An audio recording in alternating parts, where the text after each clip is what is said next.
if I told you that at some point in your life you might have the opportunity to help save somebody else's life? That being CPR.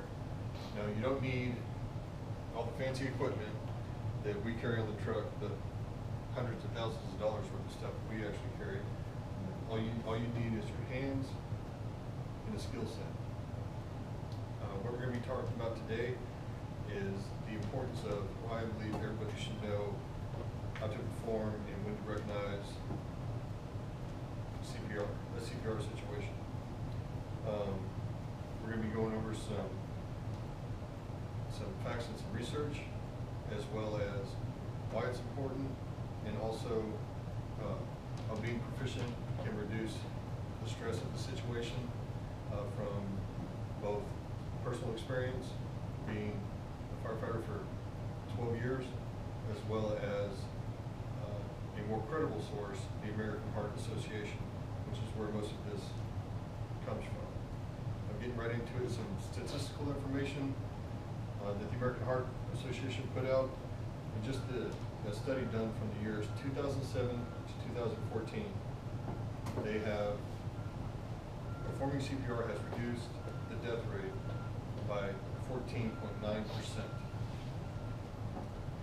And of that, being coronary artery disease related, performing CPR has decreased it by 23.5%.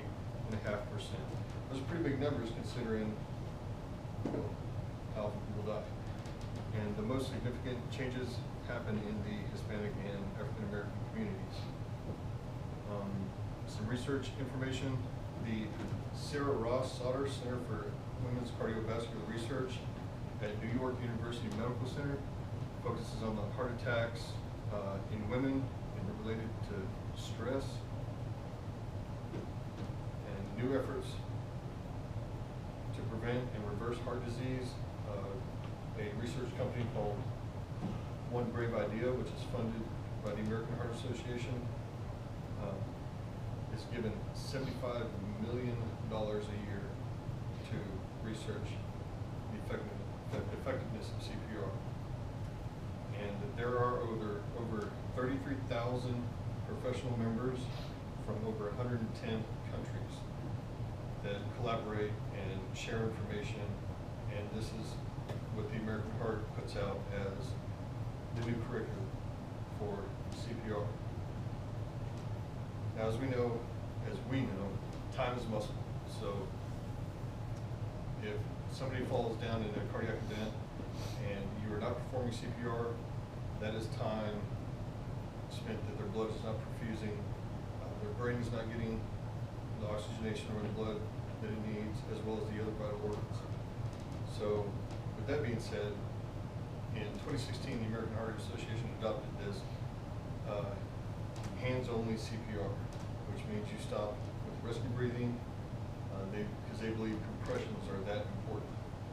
That any break in compressions can result in time that the brain isn't getting perfused. And they also realize that due to the various communicable diseases out there, that actually putting your mouth on somebody else's mouth isn't a healthy situation. And relating to personal experiences, I can tell you that if a family member knew CPR, it would reduce the stress right there within the family, because somebody would know what to do, what to recognize, and what to do, and when to call. I can also say it would reduce the stress of the first responders showing up on the scene, because there we are, we have a trained individual giving CPR, and we know that because our response times average a little more than 4 minutes. That's 4 minutes without a pulse. So if they were to get that care before we even got there, that would greatly improve their chances. You would also be able to recognize when to call for EMS, because you don't really necessarily want to do compressions on somebody that happen to have a seizure. They don't necessarily need the compressions. And also, it would give you the peace of mind knowing that you actually did all that you could do to help that individual prior to EMS arriving. So first we talked about how well-researched and funded CPR is and that how proven it is. We also discussed the importance of it, why time is muscle, the saying we use in EMS service, that without the heart perfusing, the brain isn't getting what it needs, and neither are the rest of the vital organs. So it increases the chance of brain death.